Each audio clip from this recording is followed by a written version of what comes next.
పులిహోర ఎంత పెట్టాం, పిల్లలు వచ్చారు, వేలు ముద్రలా కాలి ముద్ర ఈ రిపోర్ట్లు పంపేసరికి హెడ్ మాస్టర్ పైన అసలు మాస్టర్ల పైన అయిపోయింది. చదువు చెప్పేది లేదు అక్కడ. ఇంకా ఇవన్నీ ఎక్కువయ్యాయి, చదువు లేకుండా పోయింది. అంతే బాబు ఇవేమీ వద్దు, చదువు చెప్పండి చాలు. అప్పుడు శుభ్రంగా నడుస్తుంది వ్యవస్థ. అప్పుడు మన కుటుంబాలతోనే మనం హాయిగా ఉంటాం. అలా ఉండాలి అంటే పిల్లలకి చిన్నప్పటి నుంచి చదువు సంస్కారం ముఖ్యం. నువ్వు డబ్బు సంపాదించడం కంటే తల్లిదండ్రులని బాగా చూసుకున్నావా, పెళ్లి చేసుకున్నటువంటి భార్యని ప్రేమగా చూసుకుంటున్నావా, నీకు కలిగిన పిల్లలకి నువ్వు బాధ్యత వహిస్తున్నావా, ఈ సంస్కారం చదువు ద్వారా వస్తుందా లేదా అనేది మనం గమనించాలి కదా ఖచ్చితంగా. ఆ మాటలే మనం అడుగుతూ ఉంటే మార్కుల కంటే ఇది ముఖ్యం రా అబ్బాయి, మానవత్వం ముఖ్యం అని మనం అడగగలిగితే విద్యా వ్యవస్థ మొత్తం బాగుంటుందండి. అంతా మన జ్ఞానం మీద ఆధారపడింది. మనమా అజ్ఞానంలో ఉన్నాం. మొత్తానికి శాపం కదా.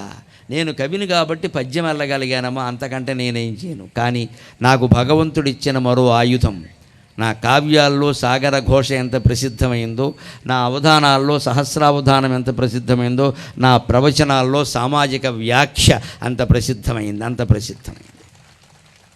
ఇవాళ నన్ను చెప్పమని అడుగుతున్నారు అంటే మీరు జీవితాన్ని జోడించి చెబుతారు కాబట్టి మీ ప్రవచనాలంటే మాకు ఇష్టమండి అన్నారు. చాలామంది ఇవాళ యువతరం సహా మాట్లాడుతున్న మాట ఏమిటంటే మా బతుకుని నిలబెట్టారు, మేము మనశ్శాంతిగా ఉన్నాం, ఆనందంగా ఉన్నాం, ఇది నాకు కావలసిందమ్మా.